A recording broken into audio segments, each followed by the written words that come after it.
War is a human invention, but we've often dragged the animal kingdom into our conflicts. Horses for cavalry, pigeons for messages, dogs for scouting. These are the stories we know. They make a bit of sense. But there's a darker side to this history. Imagine an army, not of men, but of animals trained to be living weapons. It sounds like a fantasy, but this is the brutal reality of warfare. It's a story of desperation, strange creativity, and the ultimate sacrifice of creatures who never chose to fight. This isn't about animals helping out. This is about turning them into bombs, strapping explosives to a creature, and sending it on a one-way mission. It's a grim chapter many would rather forget. It pushes the boundaries of what we consider acceptable in the fight for survival. From the depths of the ocean to the skies above, military minds saw not just nature, but potential ammunition. During World War II, the Soviet Union faced a terrifying threat, the seemingly unstoppable German panzer tanks rolling across the Eastern Front. The Red Army was desperate. They needed a cheap, effective fast. Their solution was one of the most controversial uses of animals in modern warfare. They turned to man's best friend. They began training dogs not to rescue, not to scout, but to become living mines. These brave animals, often Alsatians, were trained to run underneath the enemy tanks, at which point a bomb strapped to their backs would detonate. The training was simple, yet horrifically clever. The dogs were kept hungry. Food was placed under stationary tanks. Over time, the dogs learned to associate the massive metal beasts with a meal. In the field, however, there was no food. Instead, the dogs were fitted with a special harness carrying about 25 pounds of high explosives. In the midst of World War II, the United States was searching for a radical new way to strike at the heart of Japan. A Pennsylvania dental surgeon named Little S. Adams had a truly wild idea. He was fascinated by bats and believed they could carry more than their own body weight in flight. He also knew Japanese cities were largely built from wood and paper, making them vulnerable to fire. His proposal to the White House was audacious. Attach tiny incendiary bombs to millions of bats, drop them over Japan at night, and let the bats roost in buildings. When the timers on the bombs went off, chaos would follow. The idea, codenamed Project X-Ray, was so outlandish it still reached President Franklin D. Roosevelt. The president approved the project. The U.S. military launched a top-secret program to build the bat bomb. They captured thousands of Mexican free-tailed bats from caves in Texas and New Mexico. Scientists designed a tiny 17-gram napalm bomb with a timer. The plan? Pack over 1,000 bats into a special canister. At Carlsbad Army Airfield, armed bats escaped during a test. Fires destroyed the hangar and the general's staff car. The incident proved the concept worked, but also showed how uncontrollable the weapons were. Not all animal weapons were designed for the front lines. Some were created for sabotage, striking the enemy from within. During World War II, the British Special Operations Executive, the SOE, the real-life inspiration for James Bond's Q branch, developed a particularly nasty and clever device, the explosive rat. The idea wasn't to have the rat run somewhere and explode. It was far more cunning. The plan was to use dead rats, fill their carcasses with plastic explosives, and leave them in boiler rooms of German factories, power stations, and railway yards. It was a weapon of psychological terror and industrial disruption. The logic was deceptively simple. A stoker shoveling coal into a furnace would see a dead rat in the coal pile. His instinct would be to toss it into the fire. He wouldn't think twice. But this rat was different. Once shoveled into the intense heat of a boiler, the plastic explosive would detonate with tremendous force, potentially causing a massive boiler explosion. But the first and only shipment was intercepted by the Germans. They were baffled by what they found. Germany launched a massive, countrywide hunt for bomb-laden rats, diverting significant resources and manpower. The battlefield isn't limited to land and air. The vast, dark depths of the ocean are also a theater of war. Since the 1960s, the U.S. Navy has run a specialized program that trains marine mammals, bottlenose dolphins, California sea lions. This is the U.S. Navy Marine Mammal Program.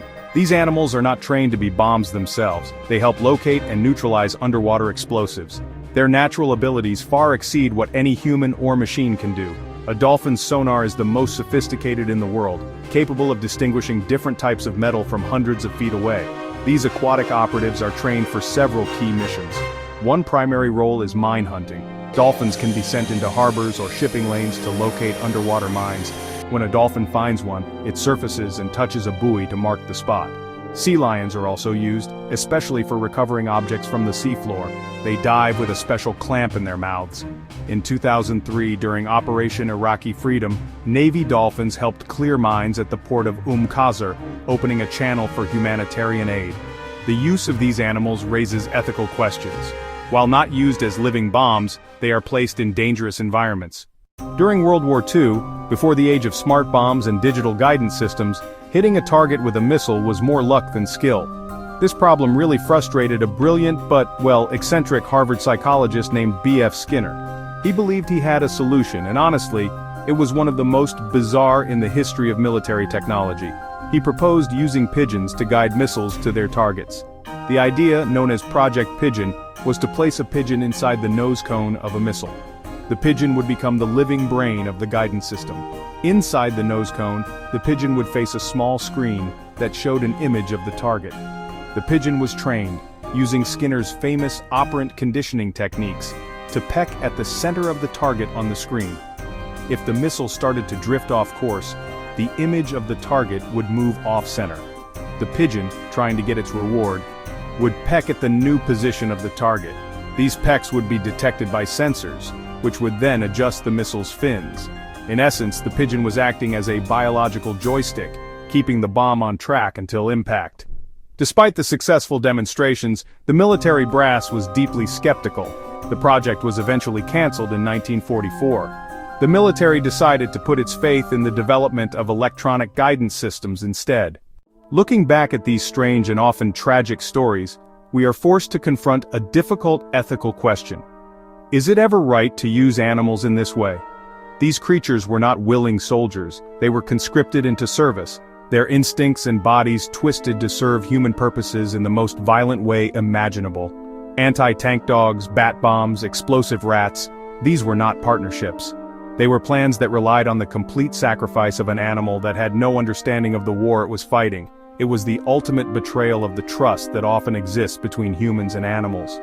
Military leaders and scientists at the time justified these programs through the cold logic of war. In a total war, any advantage, no matter how grim, must be considered. The goal was to save human lives on their own side, and if that meant sacrificing 100 dogs or 1,000,000 bats, it was a price they were willing to pay. They saw animals as resources, as tools to be used in the struggle for national survival. The argument was that the life of a human soldier was infinitely more valuable than the life of an animal. This utilitarian calculus is common in wartime, but it feels deeply uncomfortable when applied to living, feeling creatures. The story of the anti-tank dogs is particularly heartbreaking because of the bond humans share with dogs. Does our emotional connection to an animal change its moral worth? Or should all animals be granted the right to live free from being used as weapons? What can we learn from these bizarre chapters of military history? First and foremost, they reveal the incredible pressure that war puts on human ingenuity. When faced with an existential threat, the human mind will explore every possible avenue for survival and victory, no matter how unconventional. They also serve as a stark lesson in the law of unintended consequences. The Soviets' anti-tank dogs often turned on their own troops. British explosive rats caused paranoia in Germany without detonating as planned. These programs highlight the secrecy that shrouds military research and development. They were highly classified and remained unknown for decades. Finally, remember the forgotten victims of war. Dogs, bats, other creatures, they were unseen, uncredited, and unwilling participants. Their stories are not just curiosities, they are cautionary tales. So, I challenge you, don't let these stories end here. Share what you've learned today. If these hidden histories fascinated you, make sure to subscribe to our channel for more incredible untold stories. Hit that like button if this opened your eyes to something new, and share it with anyone who loves discovering the stranger side of history. The world's most incredible stories are often the ones that have been forgotten. It's up to us to bring them back into the light.